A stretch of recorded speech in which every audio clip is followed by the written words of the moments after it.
Portugal অভিবাসী বান্ধব দেশ।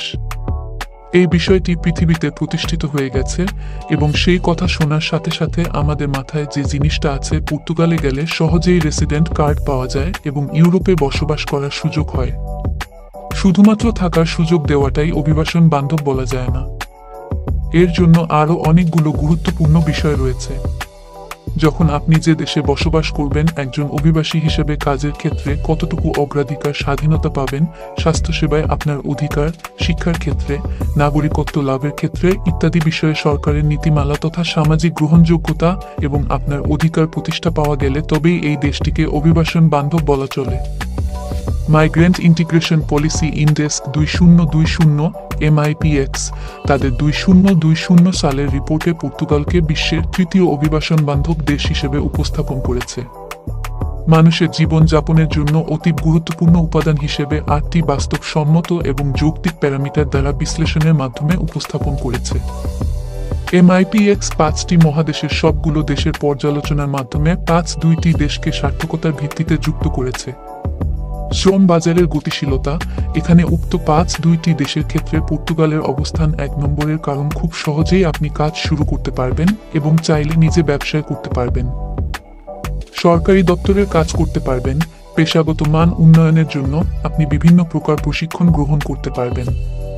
তাছাড়া পেশাগত স্বীকৃতি সহ বিভিন্ন ধরনের সুযোগ সুবিধা রয়েছে যা অন্যান্য দেশের ক্ষেত্রে খুবই কঠিন। পারিবারিক পুনর্মিলন বা পরিবার একত্রীকরণের ক্ষেত্রে পর্তুগাল অভিবাসীদেরকে খুবই সহজ নীতিমালা প্রবর্তন করেছে।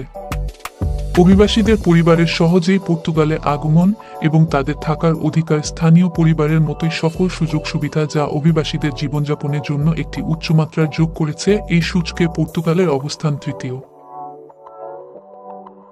শিক্ষাক্ষেত্রে অভিবাসীদের সমান অধিকারে বাধ্যতামূলক শিক্ষা এবং উচ্চশিক্ষার সুযোগ সৃষ্টি করেছে। শিক্ষকদের প্রশিক্ষণের অভিবাসীদের শিক্ষার জন্য আলাদা ধরনের প্রশিক্ষণ ব্যবস্থা করা হয়েছে এবং স্কুল শিক্ষার কারিকুলামেও বিভিন্ন বৈচিত্র্য রয়েছে। তাছাড়া অভিবাসীদের ইতিহাস ঐতিহ্যের প্রতি সম্মান প্রদর্শন পূর্বক বিভিন্ন কার্যক্রমে অন্তর্ভুক্ত করা হয়েছে। রাজনীতিতে অংশগ্রহণ একটি জাতীয় গুরুত্বপূর্ণ বিষয়। পর্তুগাল অভিবাসীদের ভোটের অধিকার নিশ্চিত করে। স্থানীয় রাজনৈতিক দলের সদস্য পদ গ্রহণ এবং সক্রিয়ভাবে কাজ করা। অন্যদিকে রাজনৈতিকভাবে কথা বলার অধিকার ইত্যাদি, যা অন্যান্য বেশিরভাগ ক্ষেত্রে এই অধিকারগুলো প্রতিষ্ঠা করা যায় না। স্থায়ীভাবে বসবাস করতে চাইলে পর্তুগিজ ভাষার দক্ষতা প্রমাণ করতে পারলেই এই সুযোগ গ্রহণ করা যায়। অতঃপর নির্দিষ্ট সময় পর পর তা নবায়ন করা সম্ভব, যদিও এই স্থায়ী রেসিডেন্ট কার্ডের মেয়াদ অনেক লম্বা সময় দেওয়া হয়। তাছাড়া পর্তুগাল ছেড়ে অন্য দেশে দীর্ঘ সময় থাকলেও এই স্থায়ী নাগরিকত্ব বহাল থাকে এবং সামাজিক সুরক্ষার সহযোগিতা ও গ্রহণযোগ্য হয়।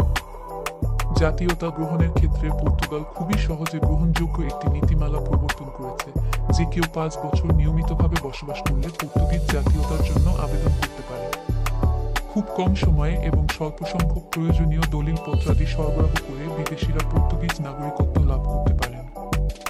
স্বাস্থ্যসেবার ক্ষেত্রে নতুন আগত অভিবাসীদের জন্য একটি জটিলতার অভিপ্রায় সৃষ্টি হলেও নিয়মিত হওয়ার পর পর্তুগিজ নাগরিকদের মতো অভিবাসীদেরও স্বাস্থ্যসেবায় সমান অধিকার প্রতিষ্ঠা করেছে এবং সামাজিক অবস্থানের ভিত্তিতে বলতে গেলে এটা বিনামূল্যে। তবে শিশু স্বাস্থ্য এবং গর্ভবতী মায়েদের স্বাস্থ্য ক্ষেত্রে পর্তুগাল ভিন্ন মাত্রা যোগ করে, যা অন্যান্য দেশের সাথে তুলনায় পর্তুগালকে অনেক বেশি এগিয়ে রাখবে। বৈষম্য বিরোধী এদিক থেকে বিবেচনা করলে বাস্তব অভিজ্ঞতায় বলা যায় পর্তুগিজ নাগরিকরা বিশ্বের 1 নম্বর জাতি, যারা ভিন্ন দেশ, ভিন্ন ঐতিহ্যের মানুষকে সাদরে গ্রহণ করেন।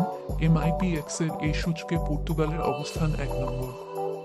এর সাথে সরকারের বিভিন্ন প্রকার বৈষম্য বিরোধী আইন আরেক নতুন মাত্রা সৃষ্টি করেছে। অভিবাসীদের স্বর্গরাজ্য হিসেবে পর্তুগালকে